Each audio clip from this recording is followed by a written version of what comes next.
Negócio na pauta de volta. Continuando nossa conversa sobre ZPEs. No lançamento da Frente Parlamentar em Brasília, as ZPEs de Parnaíba, do Piauí, e PECEM, do Ceará, foram citadas como exemplo para as demais. A ZPE de Parnaíba teve seus trabalhos iniciados em 2011 e até este momento enfrenta algumas dificuldades para se efetivar. A de PECEM efetivamente já opera, né? Então, o que a gente pode aprender dessas experiências bem vizinhos aqui do Piauí e Ceará, o Pedro e o Rodney? Há alguns aspectos aqui que a gente pode considerar nesse tempo curto que a gente pode ter aqui. Eu elencaria três principais. O principal deles, em todos os dois casos, tanto agora o Piauí como o Ceará já um pouco mais para trás, houve uma decisão política do governo, do poder público estadual de colocar aquilo para frente. Primeira coisa. A segunda coisa, a âncora desses empreendimentos. Lá no caso de PECEM, a âncora fantástica da siderúrgica, que é um empreendimento muito grande e que alavancou outros em decorrência, né, empreendimentos que são colados e decorrem dele, como a White Martins, que praticamente colocou uma indústria de oxigênio lá para a siderúrgica. Em Parnaíba, houve uma mudança radical, né, no conceito da DPE de lá, e aproveitando a mudança da legislação, que ficou mais palatável, possibilitou a flexibilização de algumas coisas na ZPE. Por exemplo, as empresas de serviço. Hoje já tem na ZPE de Parnaíba 15 startups instaladas lá dentro. E o detalhe, até hoje não saiu a regulamentação de como é que as empresas de serviço vão operar dentro das ZPEs. Não saiu o decreto de regulamentação. Então, tudo pega um pouquinho. E talvez isso aí diga porque a ZPE lá ainda não caminhou bem rápido. Mas também a ancestral burocracia federal, que contribui também com isso. Ontem eu soube... Nossa cultura portuguesa. Talvez derivado disso, mas eu soube ontem que tem 15 projetos que foram submetidos ao Conselho Nacional das ZPEs, que também é um excesso de zelo da legislação brasileira, que apesar da administradora da ZPE aprovar o seu projeto industrial, ele tem que ser submetido ao governo federal de novo. Então, submetido ao governo federal, 15 dos projetos só entraram na pauta do Conselho, 4. Por que os outros não entraram, não sei. E, coincidentemente... Deveria, na verdade, seguiu a legislação tributária e acabou, né? Pois é. Não precisa mais do que isso. Exatamente. Mas a própria legislação tem uns senões. É o efeito Brasília. Que ainda precisa ser resolvido. E talvez essa seja uma das missões da frente parlamentar, além daquela pressão mesmo política de modo geral, que é de você aperfeiçoar um pouco mais a legislação. Porque a legislação é aquela que quer, não querendo. Por exemplo, quando você suspende os impostos federais, e hoje a concessão de você poder comercializar a sua produção no mercado local, no mercado interno, pagando todos os impostos, você também tem que pagar uma multa porque está vendendo no mercado interno. Então, esse é uma coisa que não tem sentido. Então, nós precisamos ainda evoluir com relação à legislação também, viu, Arthur? Mas o que vocês têm visto lá em PECEM que você pode dizer que poderia ser lições a serem aprendidas aqui no Maranhão, Rodney? Olha, eu acho que teve um ponto que o Pedro trouxe muito bom. A gente não tem visto os EPS que não funcionam sem uma decisão muito contundente por parte do governo do Estado. Por parte dele envolver os outros poderes que o municipal, porque no final a ZPE fica dentro do município, né? Apesar de abraçada pelo Estado. Então, acho que existe, até onde, no histórico do PECEM, até onde a gente tem de informações, e participou e tem dentro do nosso grupo de trabalho pessoas que atuaram muito nessa época. Então, o governo ele tomou uma decisão interna muito robusta, ele quase que criou uma secretaria dedicada ao assunto, ele envolveu todas as partes e, mesmo nas suas etapas de transição, ele conseguiu manter essa agenda. Agora, é lógico que esse poder público ele ganha força quando uma âncora como uma siderúrgica vem, porque aquilo tem um apelo muito grande, e aí pode ser qualquer uma da indústria, mas eu acho que o mais provável é, se o governo consegue, nesse momento, trazer alguém da indústria de base, porque a indústria de base normalmente tem muito impacto em relação ao desdobramento de empresas de serviços, de convívio, desde hospedagem a tudo dentro daquele ambiente, eu acho que nisso o Ceará trouxe de forma bastante interessante. Talvez, nesse caso das duas, você ter uma âncora robusta que vale, e o momento é interessante, né? O Brasil tem aí, o Maranhão é um estado que tem características aí, eu acho que geográficas e naturais muito mais robustas do que o Ceará, né? O Ceará, na verdade, ele fez de teimoso, né? Porque se você vai no Pecém, parece que você está num porto na Arábia, é só areia e um braço para fora do mar. Isso que eu ia dizer, assim. Não tem nada. O Ceará, acho que é a Arábia brasileira. Né? Ele Dentro fez de um teimoso. deserto, eles se viraram para acontecer viraram, alguma né? coisa. Né? A escassez trouxe a robustez da atitude, né?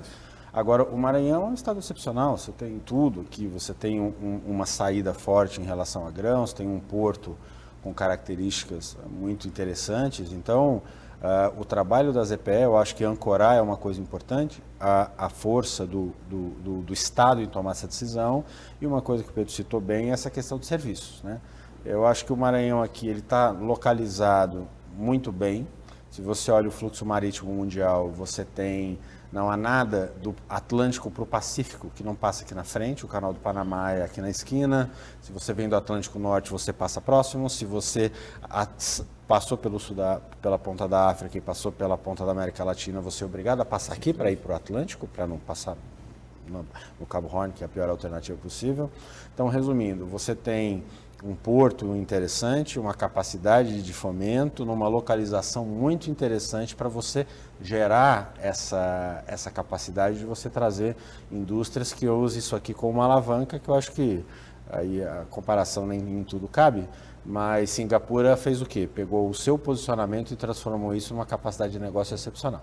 Então, nós temos mais do que isso para fazer, não é a mesma cultura, não é a mesma forma de ver as coisas, mas eu acho que o que pode se aprender serviços é uma alternativa muito válida, desde data centers, que pedem um investimento de capital enorme, e aí você põe sem o CAPEX, né, que você tem ganhos fiscais muito grandes, até a própria indústria de base, que é um dos pontos mais próximos para exportação para a América, exportação para a Europa. Eu acho que esses dois pontos, isso se estabelecendo, o resto da indústria se fomenta por si só.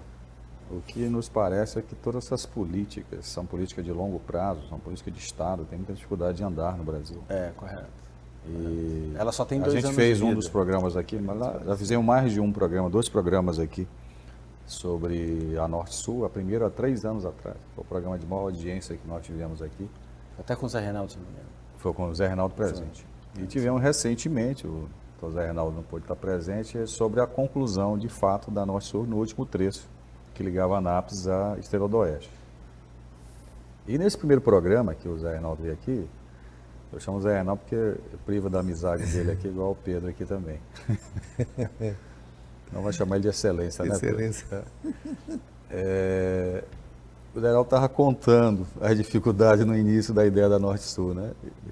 Quer dizer, a reação muito forte, porque as regiões começam a se movimentar, os interesses regionais são fortes, isso vai prejudicar a gente aqui, não sei o que mais. E as EPRs não são diferentes, né? Existe um movimento aí que a indústria brasileira é concentrada, Correto. né? Ela vem digamos, se espalhando à custa de benefícios fiscais. Não vai se espalhar de outra forma, né? Até porque a grande população brasileira está concentrada no sul-sudeste, os grandes centros consumidores estão concentrados no sul-sudeste, então, se não for fazer incentivos, seja Petro, mas não vai se concentrar. E aí você tem a própria Zona Franca de Manaus que sofre um bombardeio pesado, né? Mas conseguiu, acho que ano que vem, ou 2026, 2027, já ia acabar os incentivos, conseguiram prorrogar. Bem, me parece, aí, Pedro, você falou assim, mas eu já estou nisso há 30 anos. Se eu não estou há 35, Pois é, mas 30 anos, a legislação era outra, a orientação política era outra, e me parece que nesse meio do caminho aí essa vira um zigue-zague, né? Eu vou por aqui, eu vou por ali, quando você começa a se adaptar, e aí você, para. Parnaíba foi em 2011 que eles começaram a mexer. Mas isso que o Rodney está colocando é interessante, falando de indústria de base. Mas será que a indústria de base realmente é o melhor caminho para as EPEs, ou devemos falar em manufaturas, mudar o perfil das exportações brasileiras com manufaturas? Eu acho muito interessante a colocação do Rodney, porque eu considero também que é importante ancorar a ZPE numa iniciativa privada ou num grande empreendimento, seja Não ele... ficar só nisso, né? Não ficar só nisso. Aqui a gente tem sorte por quê? Porque também no nosso encaminhamento nós ancoramos a nossa ZPE num projeto de refinaria. Uma refinaria avançada, tecnologicamente falando, é uma refinaria modular, pequena, que cabe na ZPE e que vai ocupar uma área específica já definida para ela. É um grupo dos Estados Unidos que está com uma grande Quantos barris? entusiasmo. Quantos barris? É o óleo, ela está projetada para 50 mil barris. Olha só, o programa anterior que nós gravamos aqui foi sobre a expansão da tancagem em Itaqui. Sim. Então, com os investimentos em Itaqui, nós fizemos uma projeção lá na universidade que, com o final das expansões da tancagem de Itaqui, nós vamos estar movimentando aqui em Itaqui. Itaqui hoje se tornou um hub de logística, o equivalente a uma refinaria de 150 mil barris. Pô, pois é. E é importantíssimo. E, na verdade, você poderia estar pegando o óleo cru aqui, né? Quem sabe o óleo cru da margem equatorial, né? Pois é, o da margem equatorial sai um pouco depois, mas esse grupo, da Oil Group, que é do Texas, Estados Ele Unidos... traria o óleo dos Estados Unidos? Ele traria o óleo dos Estados Unidos, Olha sim. só. Ele produz o óleo lá. É ele mesmo, o mesmo grupo. Ah, Ele tá. trabalha em todas as áreas Traz lá e refina aqui. Traz lá e refina aqui. E vai fazer bunker, aí atrativo para exportação aqui. Ele vai abastecer navio de bandeira estrangeira aqui, Sim. com combustível marítimo, mas também o equipamento que eles vão utilizar é reversível, de forma que eles vão poder fazer querosene de aviação, por exemplo, a partir de Olha só. gordura animal ou vegetal. Você vê as variáveis. Isso são ótimas notícias. Quem sabe realmente a gente está aqui há alguns anos. O Pedro, não sei se ele vai passar mais 20 anos nessa história. Espero que não. Brincadeira. Bem, nós vamos fazer um rápido intervalo e vamos voltar mais com negócios na pauta.